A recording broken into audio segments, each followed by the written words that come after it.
So, Mr. Bushnell, you were previously in court, entered pleas of guilty to the third-degree felony offense of evading arrest or detention with the use of a vehicle and the second-degree felony offense of engaging in organized criminal activity. Those were for agreements of a 10-year probation deferred in each of those cases. I have received the pre-sentence report.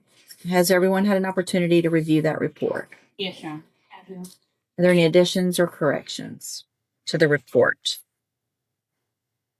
It's just that it may indicate he doesn't take full responsibility, but after speaking with him, he does take full responsibility for his actions and involvement in both cases.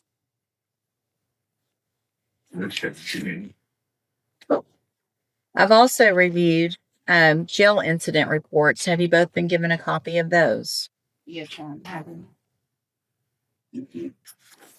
So you're 17 now? Yes, no. December 26th.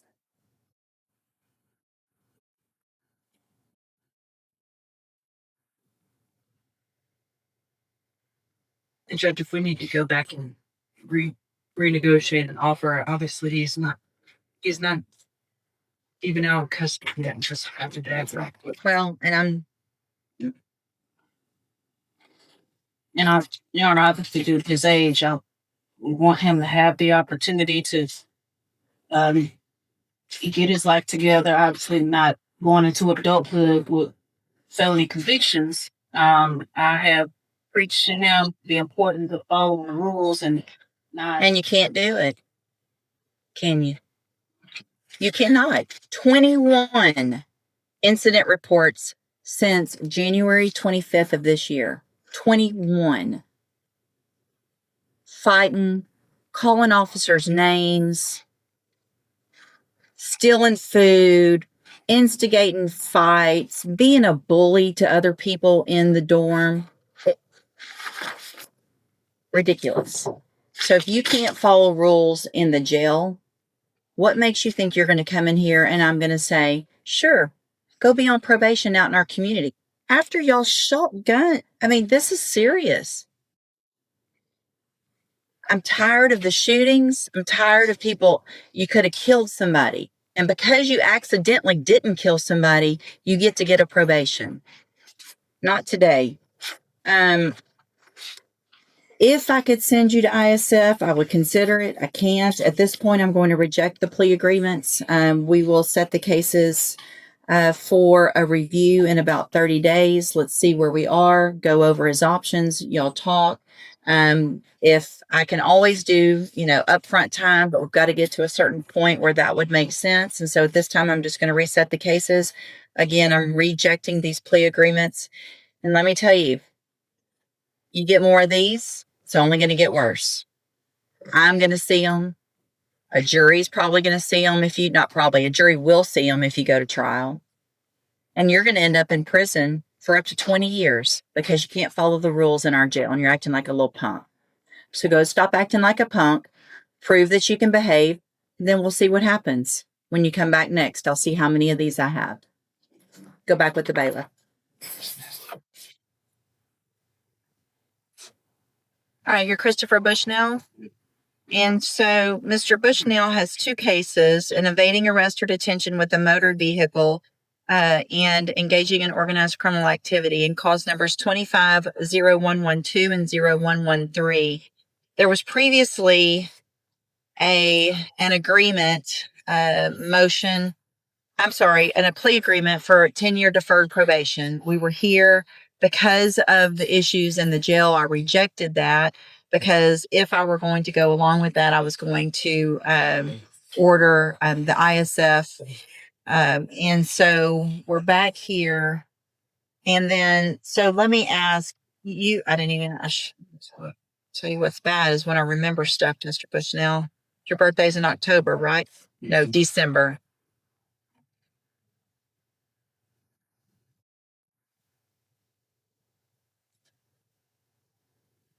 So, so we're getting close, but here's the problem, Mr. Bushnell. So you were here May 6th, right? and I didn't accept these plea agreements, and I got pretty upset with you because of what had been going on in jail, right? And what did I tell you? You know how many write-ups you've gotten since May 6th? You want to take a guess? Too many to count. Too many to count. May 6th, you got, since then, 1, 2, 3, 4, 5, 6, 7, 8, 9, 10, 11. 11 more. Fighting, same things. Fighting, not following the rules, calling names. I mean, same thing.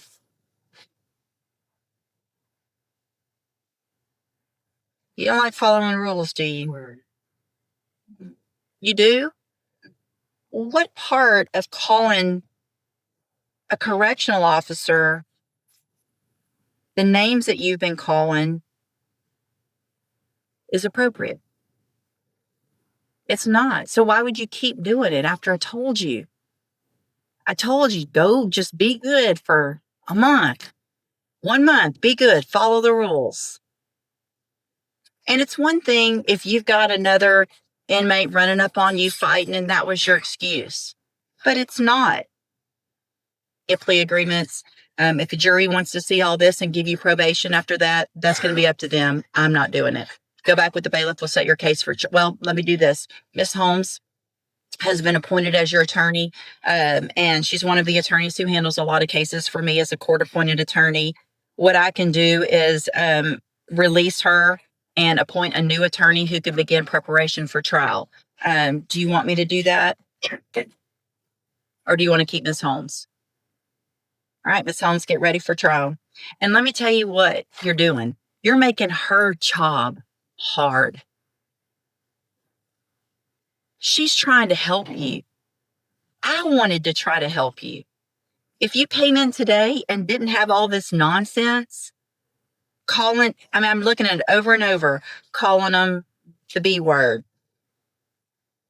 not doing what you're supposed to, saying, I don't care, write me up, I don't care.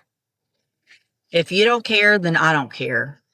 Because I tried last time when we had this conversation. So your case is going on the trial docket. And again, we'll let a jury decide what to do with you. Go back with the bailiff. A young defendant walked into court expecting a plea deal that would keep him out of prison.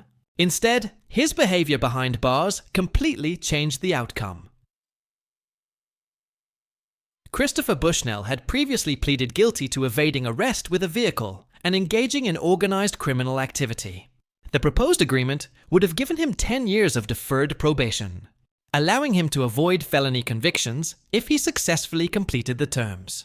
But when the judge reviewed Bushnell's jail records, she found something alarming: 21 incident reports in just a few months.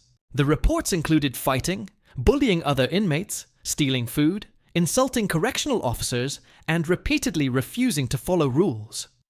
The judge was stunned. She pointed out that if Bushnell couldn't obey basic rules while sitting in jail, there was little reason to believe he would follow the much stricter conditions of probation in the community. She also reminded him that these weren't minor offenses. The underlying cases involved serious criminal conduct, including allegations connected to shootings. As a result, the judge rejected the plea agreement and postponed the case, giving Bushnell one final chance to prove he could change his behavior. Her message was simple: stay out of trouble, follow the rules, and come back with a clean record. But when Bushnell returned to court weeks later, things had only gotten worse. The judge revealed that since their last hearing, he had accumulated 11 additional disciplinary reports. The same pattern continued: fighting, disrespecting staff, and openly ignoring jail rules. When asked why he kept doing it, Bushnell admitted the behavior was inappropriate, but had no real explanation. That was the final straw. The judge refused to accept any probation agreement, telling Bushnell that she had tried to help him, but he had wasted the opportunity. She warned that his conduct would likely be presented to a jury, and instead of probation, he could now face a prison sentence of up to 20 years. The hearing ended with the case being placed on the trial docket, leaving Bushnell's future in the hands of a jury rather than a negotiated plea deal.